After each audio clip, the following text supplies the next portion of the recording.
today. Today, when people debate or argue, they don't follow any rules. It's just my opinion against your opinion. And if one person wins and one person loses, how do you tell? How do you tell who's victorious and who gets defeated in any debate? You have to have rules.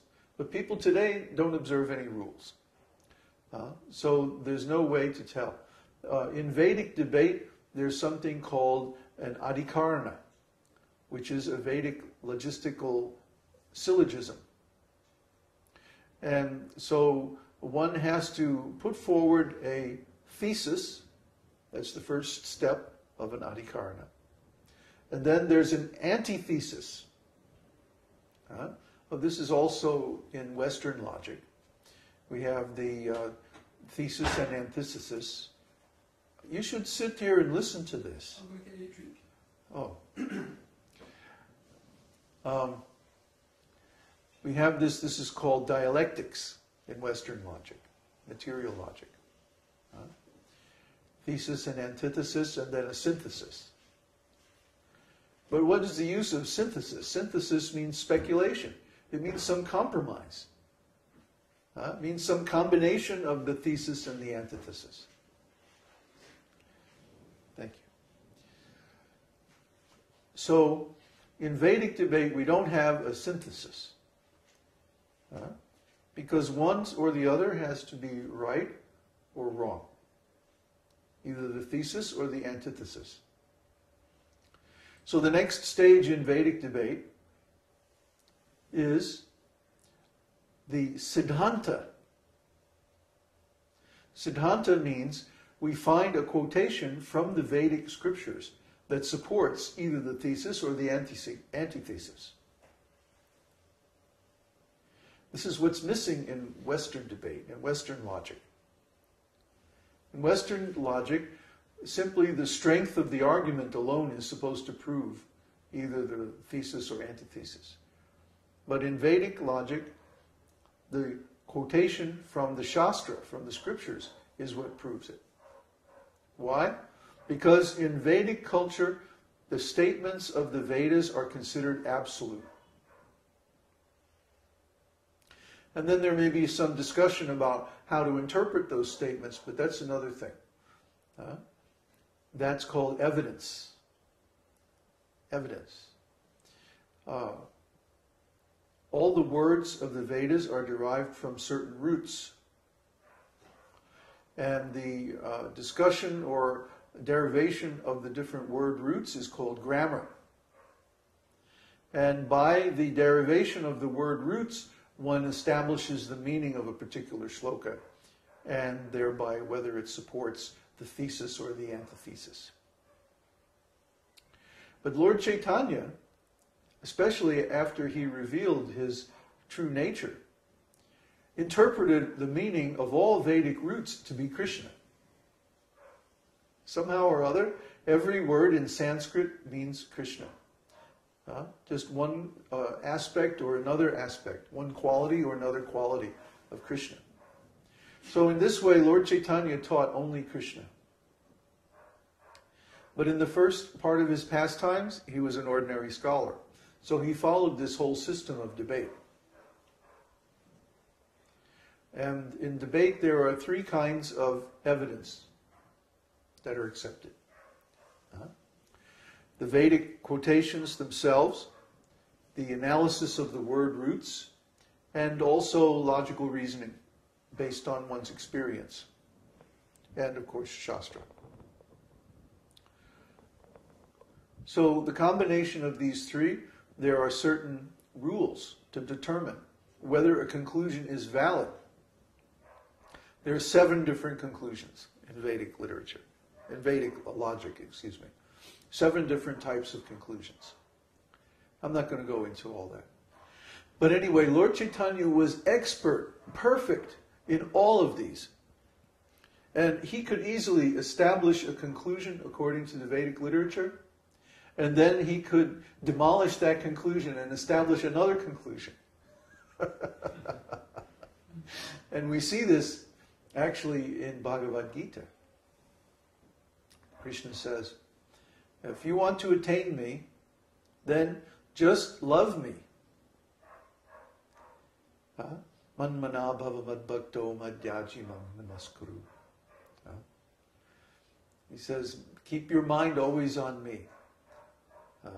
Think of me within your heart as your beloved, and always serve me. But if you can't do that, then follow the principles of regulated devotional service. This is called Pancharatriki. Pancharatriki means 5 branches. There are 5 branches of regulated devotional service.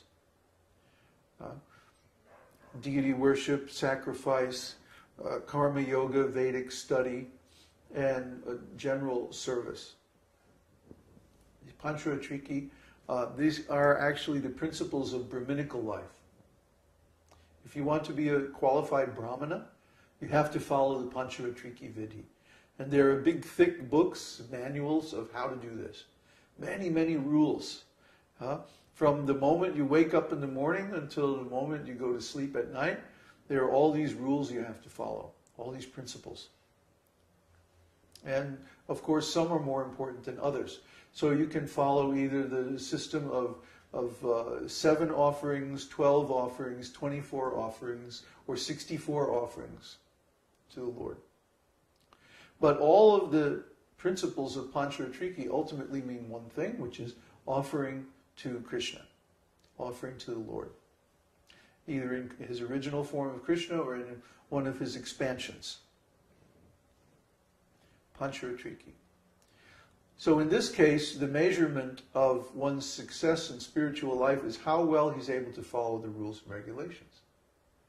Well, what if you can't follow the rules and regulations? We only have 4 or 5 regulations. No meat eating, no intoxication, no illicit sex, no gambling, and chant the holy names of the Lord as much as possible. So even sometimes we find people can't follow these rules. So Krishna says, well, if you can't follow the rules and regulations, then what do? Try to work for me. Karma yoga. That means that one does service under the direction of the spiritual master, in which he gives up the results of his activities to the spiritual master or the Sangha, the community, devotional community. And then he is in turn maintained by the community. And but he's on the level of a servant.